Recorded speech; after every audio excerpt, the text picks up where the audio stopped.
All right, Alec, that was E3 2019. It was. It was Overall, indeed. rough start, and we got our act together right at the end there. Yeah. Uh, Last two conferences were pretty outstanding.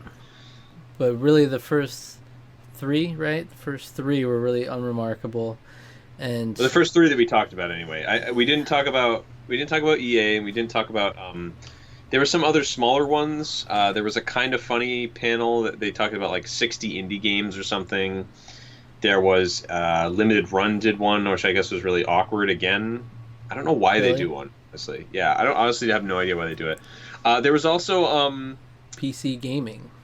PC Gamer, which I guess that was a bunch of indie games too, more or less. And there was another one, Devolver Digital. Yeah, Their performance art, yes. basically. Their send up of E3 press conferences. Yeah, I wasn't really a fan And of they that one. This one. This one? Oh, why? Because they made fun of Nintendo, which No. I didn't really like this Nintendo. You know, I have my No, feelings to it. I've openly said that I prefer presentations over directs. I would be fine with that, but Yeah. I just think they're overplaying it a bit too much. Yeah, Like I mean they are, they're but like driving it into the ground a little bit. I like these. They're so stupid and ridiculous Stupid. and awesome. I love it. I'm just glad EA didn't show its ugly head. That would have been even more of a buzzkill this E3. Literally every E3, I'm pretty sure EA was like last place for me. I've Yeah, never well, enjoyed EA. we didn't even talk about them. Well, F I didn't them. even watch them. F Yeah, them. really the only thing of note that to me that I saw what they talked about was Jedi Fallen Order, which we haven't really talked about yet. This game looks great. This game looks really fun. I was a little turned off by the first little bit of it I saw because I was like, this looks like really slow gameplay. Like he's just kind of like running around, and it looked like the sword combat. It looked like the blaster bolts were all going really slow, and The dude's face kind of ugly. the dude kind of ugly. I just wasn't feeling it at first, but as it kept going on, I started really jiving with it. I started really kind of like I started feeling it. I like how it looks, man. I like some Star Wars games, and I like Star Wars a lot. So it looks cool. I'm down. I'm down for some Star Wars action. You Yeah, know, yeah, but some FEA, am I right? yeah. Well, Those yeah, guys. yeah. Like, They're not great, but honestly, have you ever enjoyed an EA presentation in a E3? presentation, no. Oh, It's just no, no every way. year, every year No, just there's always something cringy, like not fun cringy, and then there's yeah. always just non-stop games I don't care about, and it's just. No, I Uh, mean, I no. I'm glad I didn't have to suffer them this year, even Yeah, through the mediocrity of like Microsoft, Bethesda, and Ubisoft. yeah, Ultimately, Square Enix saves the day, and then yeah. Nintendo finishes it out nicely. Nice and strong. It's a nice strong finish by the both of them. So for me, my ranking has got to be. Hmm. Who's a slightly better A student? Was it Square Enix or Nintendo? That's still hard. It is. It is very hard. I actually don't know my answer to this yet. I had an answer, but I'm questioning it now after reviewing. I think I'm gonna give it to Square Enix. I think they Okay. came out so. I think they came out so strong with Final Fantasy VII. I think they finished out super strong with Marvel Avengers. Two games that they've talked about for a long time. Two games that they showed gameplay and cutscene stuff for. Two games they spent a long time on, but it was a worthwhile time on. It wasn't like it didn't feel like they were wasting time at all.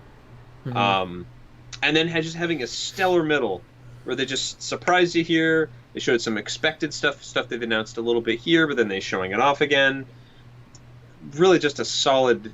There were kind of something for everybody in there too. There's RPGs, action games, shooters. You know, there's all kinds of stuff. So a Zambo game. You know, you gotta get them Zambos. They're the big rage now. Zombie. Yeah, Yeah. but So yeah. what's your full ranking then? So it goes. I would say. Well, I mean, based on our letter scores, I mean, it's Square Enix, Nintendo, close second. Then quite a bit further down, there we got Microsoft, Ubisoft, and Bethesda. Um, and I think in terms of the other stuff, Devolver Digital was just weird. I mean, they're always just weird. The games they showed are cool. Like definitely interesting games that they showed. Um, the kind of funny thing, the only game that I remember in that was a game called Raw Men. I don't even know what this game is. It had like a bunch of almost naked people that had giant bowls of like ramen they were cooking, and it looked like it was like a Splatoon style game. Okay. Maybe What? maybe because they were sloshing the ramen all over everything, Okay. and then the Great. ramen was like covering the screen. I had no idea what was going on. That was the only game I remember from that though, because it was just so Ramen? bizarre. It's called Rawmen. Raw Men. Playing off of ramen? Raw Yeah, men. exactly. Okay. Yeah, that was also that was the theme of indie games this year. Something having to do with noodles. Either the studio had to do with noodles, or something in the game had something to do with ramen or noodles. There were so many of that. It was weird, bizarre, strange, odd, you could say. All right, so I think I have literally the same exact ranking. Then I'm gonna put Square Enix, Nintendo, Microsoft, Ubisoft, Bethesda. Yeah, Yeah. Yep. and then EA gets an F. Yeah, because I didn't watch it. Gets an F. Yeah, I couldn't be bothered to watch. F those guys, right? PC Gamer Show gets an incomplete because it might have been okay, but I don't know. I didn't watch it. Yep. So Square Enix, I give it the edge just for I love the presentation. I love that you can hear the crowd reactions, which you don't get the same feeling of like hype from Nintendo. But it was hard because I feel like ultimately more Nintendo things interest me, but I think ultimately, like, being fair, Nintendo has a leg up over Square Enix in games I'm going to enjoy generally. So Square Enix did the best they possibly could with what they have. So they did. They knocked it out of the park. They did everything they needed to, and they exceeded expectations, which is great. but Nintendo had two great Smash Bros. Reveals, which is always good. They did. They had Animal Crossing present, but if they had it more present and more this year, I might have put them number one. But Yeah.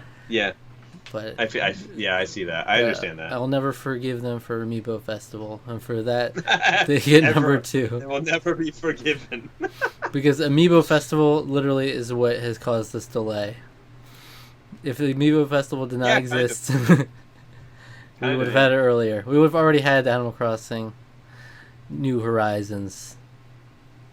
But yeah, a lot of great stuff on those two conferences. And then Ubisoft had that one good Watchdog game. And Microsoft had that Deer game. Oh, that's going to be great. Bethesda, killer all around. Just, wow. Hit after hit. I can't wait. Yeah. So I mean, I can't believe they didn't show Starfield, but whatever. they got some gumption. They do. They're probably saving it for QuakeCon. Whatever. And you will be shook after that for sure. Quaking. Oh, yeah. Quaking in my QuakeCon boots. I love that convention. It's my favorite convention to go to. Oh man, big Quake fan. All right, DoomCon. DoomCon is coming. That's what they called it. Yeah. So good. They're so good at what they do. All right, E3 2019. That's it. That's one for the record books. Probably the best E3 we've ever had. All around. All right. Thank you so much. Hey, thanks for listening to us ramble about E3. It honestly a lot of fun watching these this year. Mm-hmm. If you don't like watching, honestly, it's just one last thing. If you don't really necessarily like, or you can't watch them live, honestly, watching a VOD with a streamer that you really like, watching them, I recommend it. It was very fun watching it with Pete. Though I did not watch Square Enix with him though. I was like, I don't care who it is. No one is talking over this. No one. I'm more of an artist myself, so I I go into it. I don't want any altered opinions invading my brain. That's fair. That's fair. That's fair too. I But want, if you like watching with people and you don't necessarily have anything to do that with, then I recommend a streamer because you get vastly different opinions in chat. If the streamer is someone you typically agree with on things, it can be kind of nice to see where you differ also, because there were some things I didn't agree with Pete on. So yeah, F that guy. yeah, Yeah. yeah, Peter, I'm coming in. I'm coming for you. What's one thing you disagree with him on? There are some indie games that we were looking at that he was like, "Oh, I'm kind of interested in that." I was like, that looks terrible." Or I just don't like. I just had just no interest in You're it. just not hardcore enough as a gamer. I'm just I not. I'm love just. it. You gotta be an indie game lover, man. I do like indie You games. gotta love them all. They're indie games. You're gonna love them You gotta all. nurture them. All right. Well, thanks. Yeah. Thanks, everybody.